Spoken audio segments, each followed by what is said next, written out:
Parts में divide कर दो, ए बी सी। कैटेगरी ए में वो यूनिट्स रखो जो बहुत महंगी है, जिसकी वैल्यू बहुत है और जिसकी कंजप्शन ज़्यादा है। बी के अंदर वो यूनिट्स रखो जिसकी कंजप्शन भी कम है, मतलब बहुत ज़्यादा नहीं है, बहुत कम भी नहीं है, मॉडरेट है, और जिसकी वैल्यू भी मॉडरेट है। थर्ड को कहते हैं वो यूनिट्स रखो आप जिसकी वैल्यू भी कम है और कंजप्शन भी बहुत कम है, जैसे कि ग्रीस, ऑयल, नट बॉल्स, इस टाइप की चीज़ें। फॉर एग्ज़ाम्पल जैसे मेरा गाड़ी बनाने का काम है, तो जो मेरे इंजन्स के पार्ट्स हैं, जो महंगी चीज़ें, इंजन्स हुई या फिर मिरर हुआ, कोई ऐसे प्रोडक्ट है जो महंगे हैं, तो उनको मैं ए के अंदर रखूँगी। बी के अंदर जो ठीक ठीक रेंज की है और जिसकी कंजप्शन भी थोड़ी ज़्यादा यूज़ नहीं होता बट होता है। और सी के अंदर जैसे ग्रीस, ऑयल, नट बॉल्स, लूज टूल, इनकी कंजप्शन बहुत कम है और ये इनकी वैल्यू भी कम है, ज़्यादा महंगी चीज़ें नहीं है। इस तरीके से मैं ए बी सी 3 टेक्निक में अपने प्रोडक्शन को डिवाइड कर दूँगी। साथ ही साथ ये देखो कैटेगरी ए में कौन सा होता है, कैटेगरी ए में प्रोडक्ट की जो यूनिट्स होती है वो बहुत कम होती है।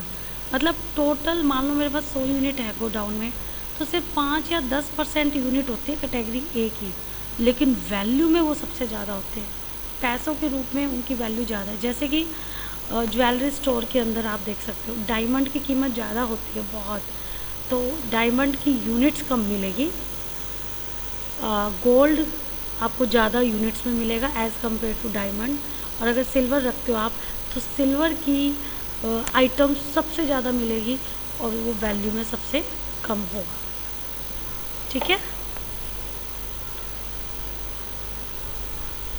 Yes ma'am. इलस्ट्रेशन फर्स्ट देखिए बेटा, ये कहते हैं इलस्ट्रेशन फर्स्ट में a company is considering a selective control for its inventories using the following data, prepare A B C plan. Category A में 4500 एंड अबव आपको ये कैटेगरी बनानी है। कैटेगरी बी में है 2001 से 4499 और कैटेगरी सी में आपने वो प्रोडक्ट रखने हैं जिनकी वैल्यू 2000 तक है। ये यूनिट से रखे, ये यूनिट रेट दे रखे हैं। यूनिट को यूनिट रेट से मल्टीप्लाई कर दोगे तो क्या आ जाएगी वैल्यू। देखो आपने यूनिट को यूनिट रेट से मल्टीप्लाई किया तो फर्स्ट की वैल्यू 3500, सेकंड की 5500। अब देखो 3500 की जिसका अमाउंट है वो किसके अंदर जाएगा, कैटेगरी बी में। जिसकी वैल्यू 5500 आई है वो किसके अंदर जाएगा, 4500 एंड अबव को कैटेगरी ए में रखना है। तो यहाँ पे देखो हमें 3 कॉलम बनाने हैं, कैटेगरी ए, कैटेगरी बी और कैटेगरी सी। सिमिलरली नेक्स्ट 5000 को किस में डाल दोगे, कैटेगरी ए में। 300 को किस में डाल दोगे, सी कैटेगरी में। 3000 को किस में डाल दोगे, बी कैटेगरी में। ऐसे आपने सिर्फ पोस्टिंग करनी है कि कौन सी वैल्यू किस कैटेगरी के अंदर जाएगी। उसके बाद क्या करना है, उसके बाद देखो ये सारा टोटल ए में आ जाएगी 2000 यूनिट, वैल्यू कितनी है 15000। बी में आ जाएगी 3000 यूनिट, वैल्यू कितनी है 12000। सी के अंदर सबसे ज़्यादा यूनिट है 5000 लेकिन वैल्यू सबसे कम है 3000। अब इन्होंने percentage of total units calculate किया। कैसे यूनिट्स कैलकुलेट करो, 2000 यहाँ पे है, 3000 बी में है और सी में कितना 5000। 2 + 3 + 5 कितना हो गया, टोटल 10000। तो ये जो कैटेगरी ए में 2000 यूनिट है वो 10000 का कितना परसेंटेज है, 20%। 3000 यूनिट टोटल 10000 का कितना परसेंट है, 30%। और सी में देखो सबसे ज़्यादा परसेंटेज है 50%। हमने भी बात की थी कि नंबर ऑफ़ यूनिट्स कम होगी लेकिन वैल्यू में वो क्या होगा, सबसे ज़्यादा। वैल्यू में कैसे करना है, 15000 वैल्यू है आपकी, 12000 वैल्यू और 3000, इन सबको ऐड करोगे तो क्या आएगा 30000। तो 15000 डिवाइड बाई में 30000 इंटू में 100, 12000 डिवाइड बाई में 30000 इंटू में 100, 3000 डिवाइड बाई में 30000 इंटू में 100। ये यूनिट्स में कम है लेकिन वैल्यू में देखो सबसे ज़्यादा 50%। ये यूनिट्स में मॉडरेट है और वैल्यू में भी मॉडरेट है। ये यूनिट्स में सबसे ज़्यादा है 50% लेकिन वैल्यू में सबसे कम है 10%।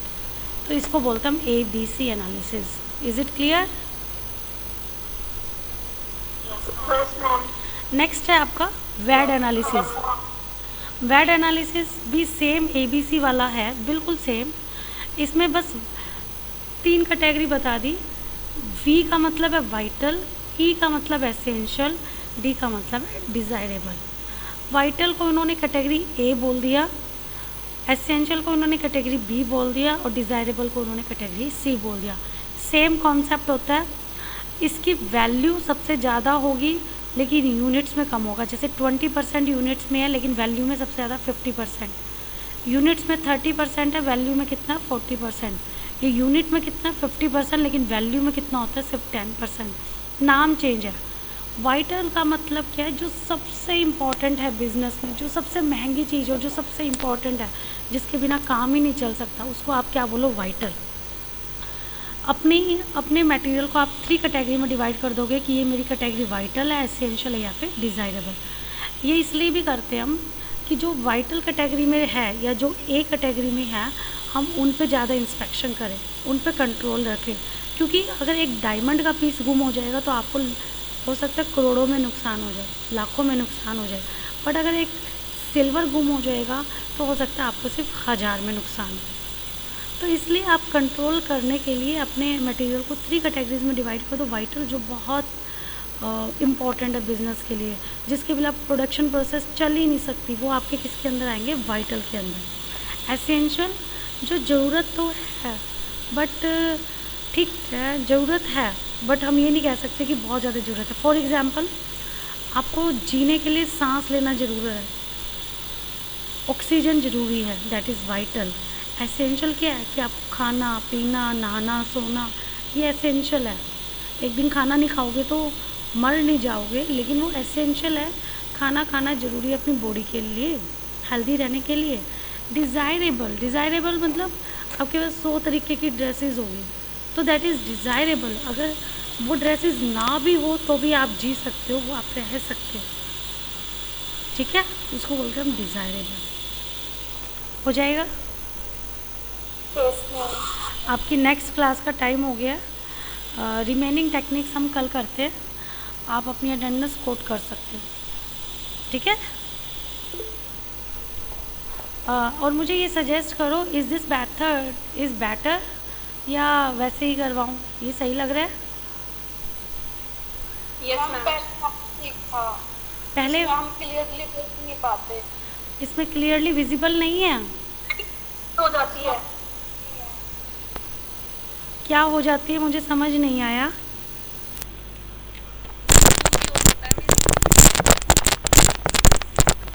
मुझे समझ में नहीं आया आप क्या कह रहे हो, क्या हो जाती है।